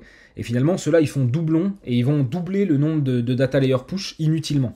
Donc pour ceux qui contiennent color overlay, je voudrais que tu modifies le code précédent de sorte à ce que les push data layer ne soient pas déclenchés. Donc vous voyez, itération numéro 1. J'ai son script, je le teste, je me rends compte qu'il y a des trucs qui vont pas trop, je détecte ces trucs qui vont pas trop, je lui dis ça va pas, je veux que tu me le corriges. Donc évidemment, il me redonne une nouvelle version. Voilà une version modifiée du code pour éviter les blocs contenant color overlay. On va itérer avec lui encore et encore jusqu'à ce qu'on arrive au résultat obtenu. Donc là, je vous montre ça à travers des slides. Évidemment, dans la formation en question, je montre les interactions et tout le cheminement que je fais avec lui. On va beaucoup plus dans le détail que simplement vous montrer des slides là, mais ça vous donne déjà un premier aperçu. Et puis finalement, je passe plusieurs étapes. Hein. L'objectif, c'est pas de vous faire un cours détaillé. Et puis encore une fois, ça vous l'avez dans la formation exploration. Mais c'est simplement pour vous dire, au final, le prompt gagnant est celui-ci. Donc vous voyez comment il est long, il est beaucoup plus long. Et puis je vais beaucoup plus dans le détail. Donc je lui parle des LP POM block. Je lui dis aussi que je voudrais que ce soit déclenché uniquement une seule fois par utilisateur et par bloc vue, et que si l'utilisateur voit un bloc plusieurs fois, que ça déclenche pas plusieurs fois un push data layer. Donc vous voyez comment finalement, par itération, tac, tac, tac, tac, tac, on va pouvoir vraiment avoir une assistance incroyable de la part de ces outils d'IA, là en l'occurrence c'est ChatGPT, pour vraiment nous assister et nous aider à aller plus loin dans notre travail.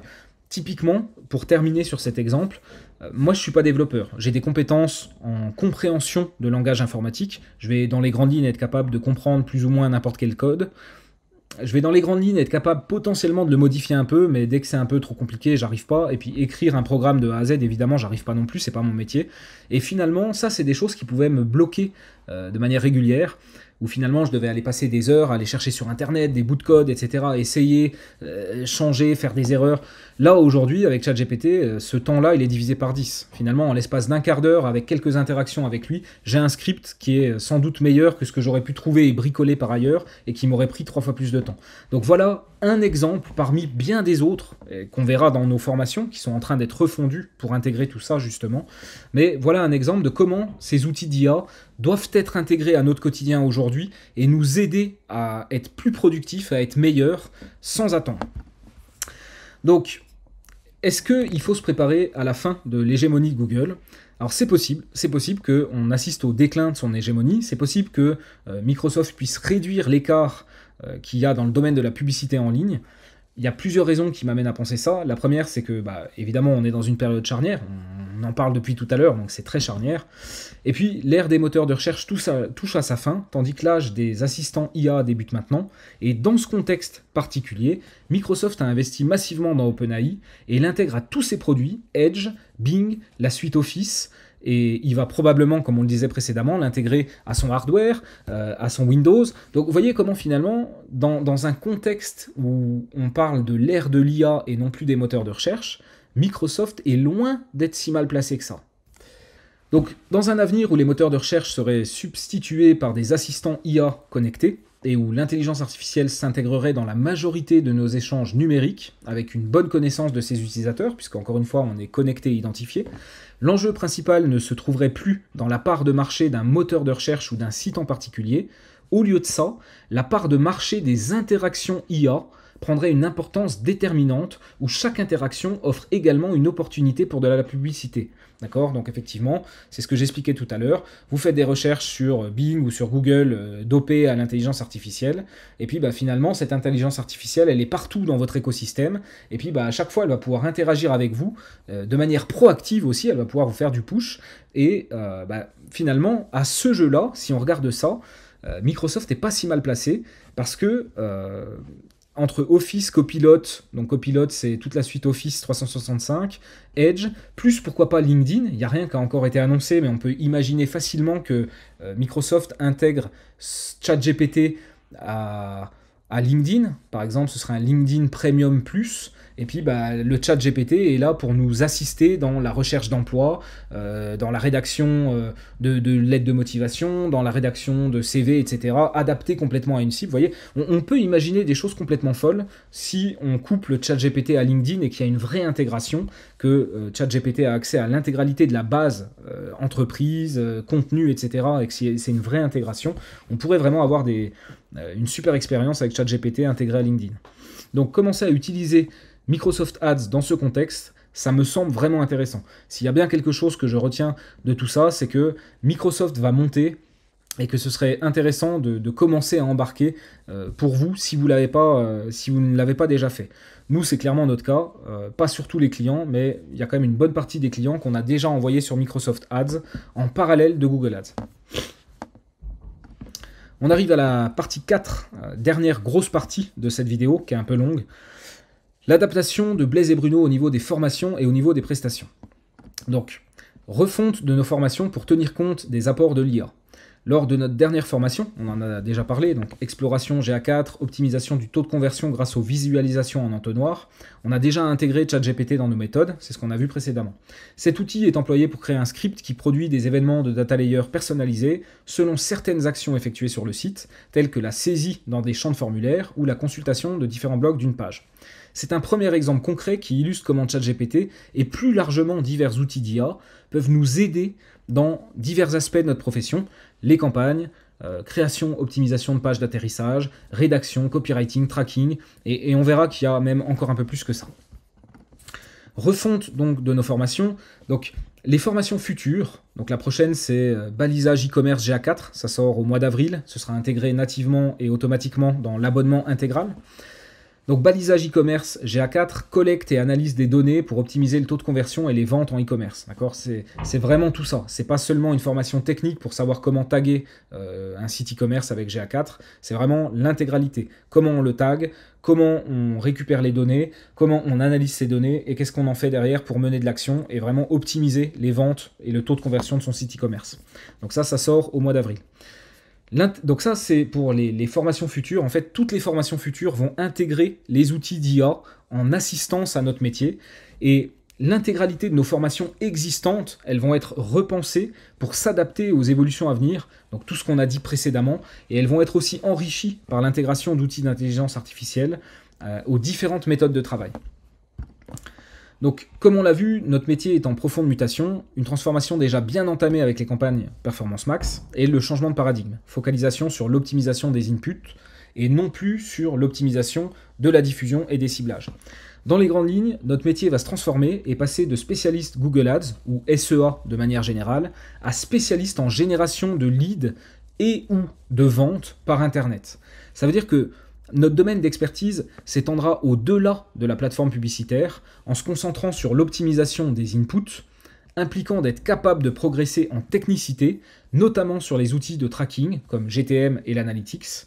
L'accent sera mis sur l'optimisation de ce qui survient après clic, en développant nos compétences en analyse de données, en copywriting, en amélioration d'une offre et en sachant faire une étude approfondie d'un marché et des personas. Donc concrètement, on va simplifier la partie Google Ads de nos formations, le tremplin en tête, pour mettre en avant les nouvelles compétences requises. Donc cela signifie adopter définitivement les nouvelles approches de Google Ads basées sur l'optimisation des inputs et les méthodes SMART. On va unifier ce qu'on appelle la méthode old school, qui est vraiment la manière dont on travaillait il y a de ça encore 5 ans, qui fonctionne encore aujourd'hui. Hein, attention, ça fonctionne encore aujourd'hui, et cette méthode-là, elle n'est pas complètement foutue. Mais petit à petit, et au vu de ce qui arrive, le plus important n'est plus de devenir un expert pointu d'une plateforme, même si c'est encore le jeu aujourd'hui, et probablement jusqu'à la fin de l'année 2023, et probablement peut-être jusqu'à la fin du premier semestre 2024. Donc ça ne veut pas dire que ça c'est mort, et qu'il ne faut pas être bon dans Google Ads aujourd'hui.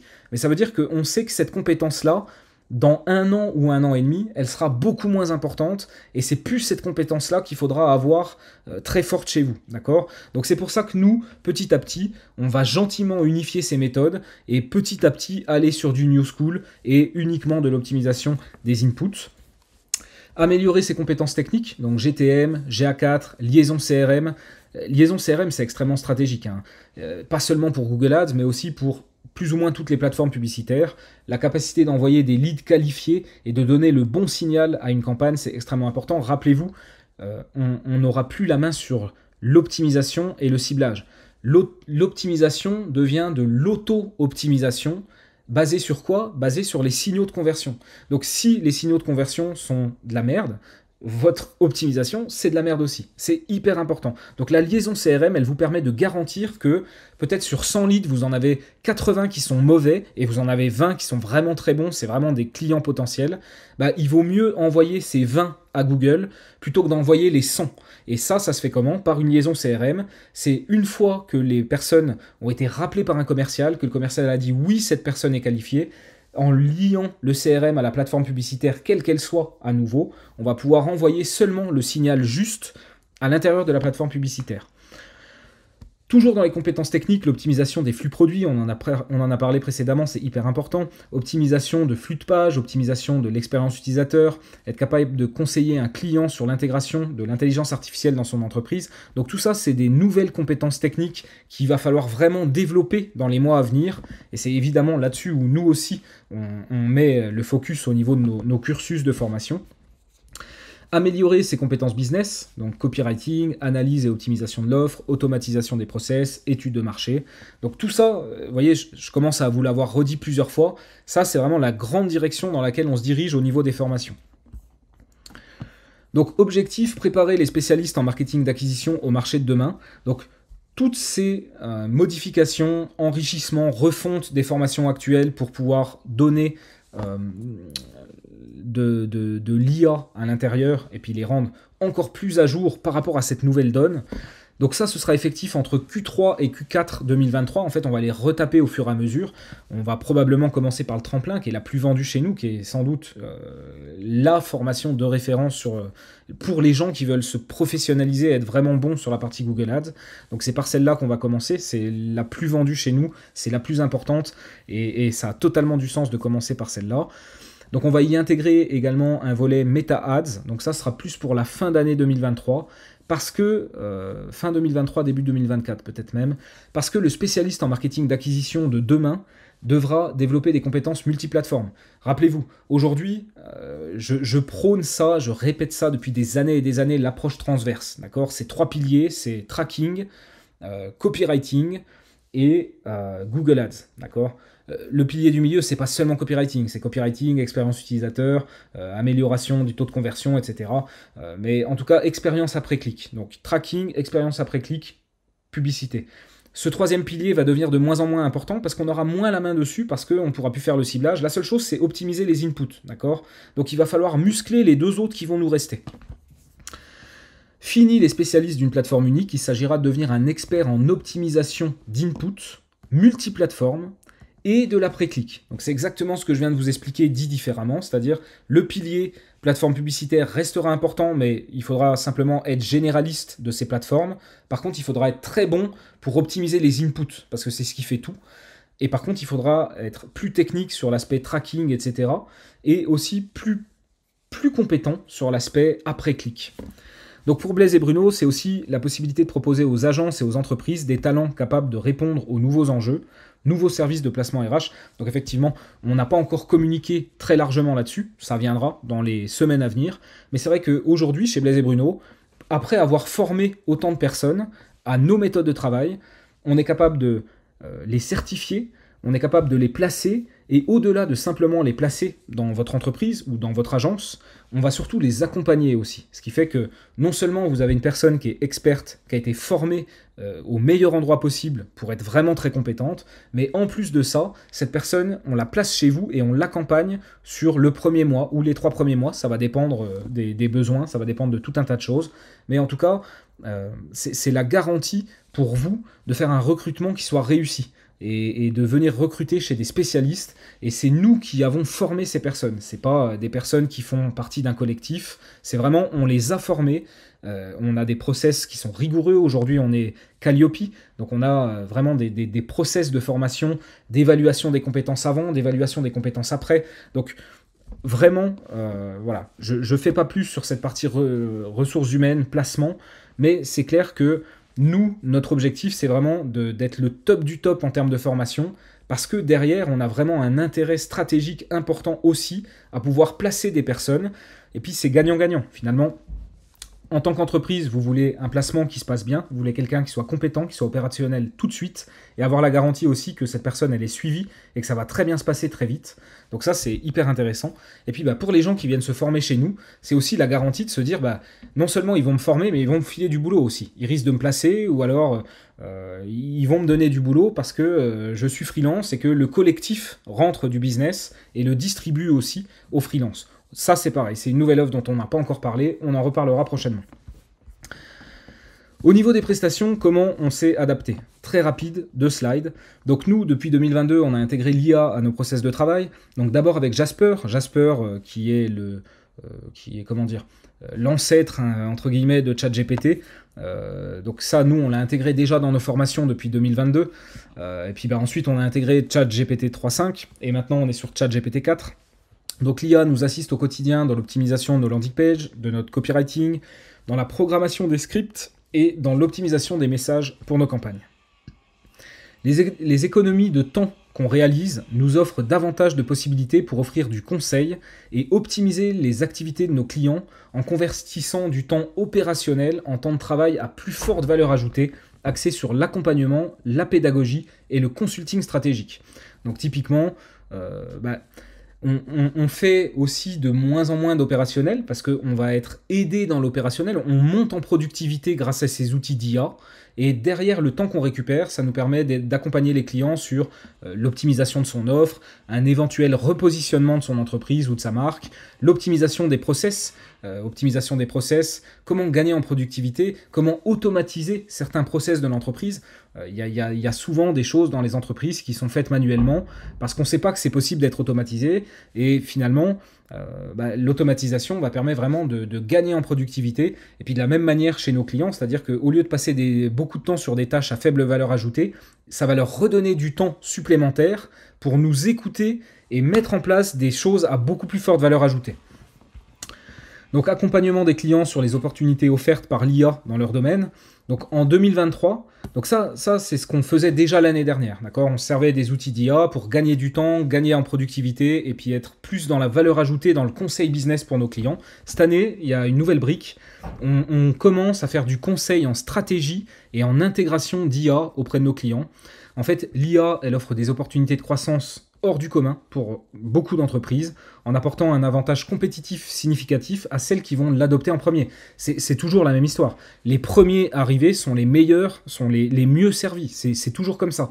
Si demain, vous êtes le premier de votre secteur à intégrer de l'intelligence artificielle et à vous en servir de manière intelligente, et là, vous allez très rapidement prendre un avantage compétitif sur les autres. C'est un peu comme une entreprise e-commerce qui va avoir une capacité d'analyse, d'analytics qui est vraiment au top et qui va améliorer son site au fur et à mesure grâce à cette donnée et à cette compétence. Et puis forcément, cette entreprise, très rapidement, elle prend un avantage compétitif sur les autres qui n'ont pas ces données-là ou qui ne les exploitent pas et qui n'en font rien et puis pour qui le site web reste toujours le même et puis le taux de conversion reste flat. Voyez. Donc là, c'est la même chose. C'est une nouvelle tendance qui arrive, elle est là pour durer. Il y a plein d'opportunités et les premiers à arriver et à réussir à intégrer l'IA dans l'entreprise, c'est vraiment ceux qui vont en tirer le plus gros profit. Et c'est aussi, quelque part, des entreprises qui, sur leur secteur, pourraient renverser l'ordre établi et prendre un avantage et devenir leader là où elles ne l'étaient pas avant. Vous voyez, c'est un peu c'est un peu ce qu'on voit aussi avec Bing. Bing, ils ont senti le potentiel de l'IA, ils ont tout de suite sauté dessus, et on voit quand même que ils innovent et qu'on parle énormément d'eux et qu'ils commencent à potentiellement prendre quelques petits pourcentages d'utilisateurs à Google, ce qui n'aurait pas été possible sans ça. Donc, retenez l'opportunité pour votre entreprise d'adopter l'IA. Et voilà, nous, c'est des choses sur lesquelles on est aussi capable de conseiller. À ce stade, c'est pas une porte d'entrée chez nous. On va pas pouvoir venir chez nous en nous disant voilà, je veux que vous intégriez l'IA dans notre entreprise. C'est pas ça qu'on propose. Par contre, effectivement, si vous rentrez par la porte traditionnelle qui est je veux des pros pour gérer mes campagnes ou alors je veux des pros pour mettre en place du tracking, en rentrant par ces portes qui sont nos portes d'entrée normales, effectivement, ça fait partie des prestations additionnelles et du service à valeur ajoutée qu'on propose à nos clients, de pouvoir mener une réflexion sur l'IA et voir comment on peut l'intégrer assez rapidement en interne. Donc l'IA alimentée par les données propriétaires de l'entreprise devient un génie, entre guillemets. N'oublions pas les hallucinations d'IA, etc. Mais il y a clairement quelque chose de très positif qui peut nous aider vraiment. Au cœur de votre relation avec les clients, ça peut être dans le service, le conseil à la clientèle qui peut être semi-automatisé, des ventes additionnelles, de la fidélisation. Et j'ai même envie de dire, moi je vois aussi une opportunité extrêmement forte en interne en fait. C'est-à-dire qu'on va être capable par exemple de donner un modèle GPT, de l'enrichir avec des données à vous. On pourrait récupérer des données clients, des données de tout plein de choses. Et en fait, sur la base de ces données, on va pouvoir questionner l'IA et on va pouvoir en tirer des insights et on va pouvoir avoir des choses extrêmement actionnables, extrêmement vite. Et du coup, autant c'est une opportunité super pour l'externe et pour s'en servir, comme on disait, pour le service client, etc., des ventes additionnelles, de la fidélisation, autant c'est aussi un outil potentiel, une base de connaissances, un assistant en interne qui peut être extrêmement puissant. Ce qui nous amène à la conclusion.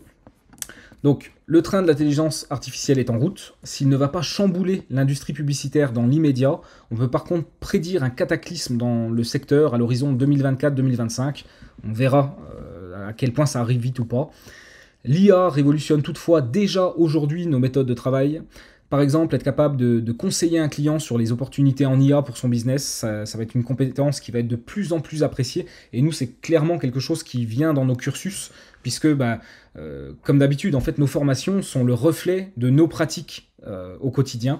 Et puis, de fait qu'on a commencé à intégrer ça auprès de nos clients, c'est aussi des choses sur lesquelles on va pouvoir faire des formations et venir enrichir nos cursus pour être capable de vous former, vous aussi, à être capable de recommander à vos clients, de déceler des opportunités, d'intégrer l'IA chez un client et comment vous allez pouvoir l'aider à développer son business aussi et en partie grâce à l'IA.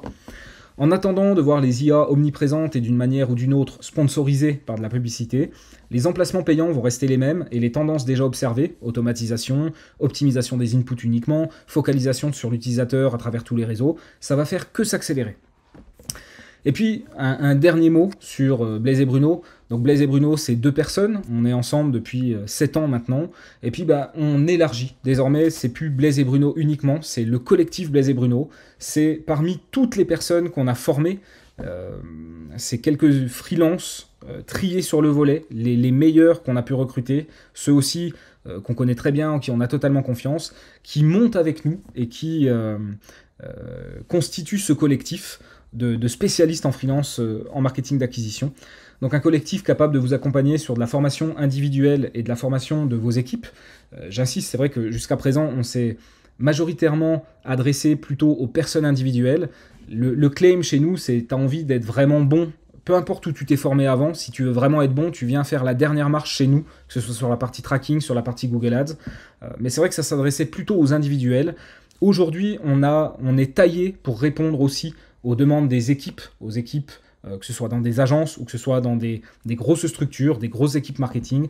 On est capable d'amener de la formation pertinente sur l'ensemble des deux populations avec un financement OPCO Calliope qui est actif depuis une semaine désormais.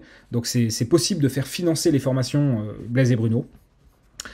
Des prestations, donc on fait toujours de la mise en place du tracking, on fait toujours du développement et de l'optimisation de campagne, et on fait toujours du repositionnement stratégique de votre entreprise. Et puis des ressources humaines et de l'aide au recrutement. Donc on forme les candidats, on évalue leurs compétences avant, après, on certifie leurs capacités pour un poste spécifique, et on va assurer le suivi post-recrutement pour garantir vraiment l'adéquation entre la personne placée, le projet et l'entreprise dans laquelle la personne est placée. Donc voilà ce que j'avais envie de vous dire dans cette vidéo qui était extrêmement longue, et je vous dis à très bientôt.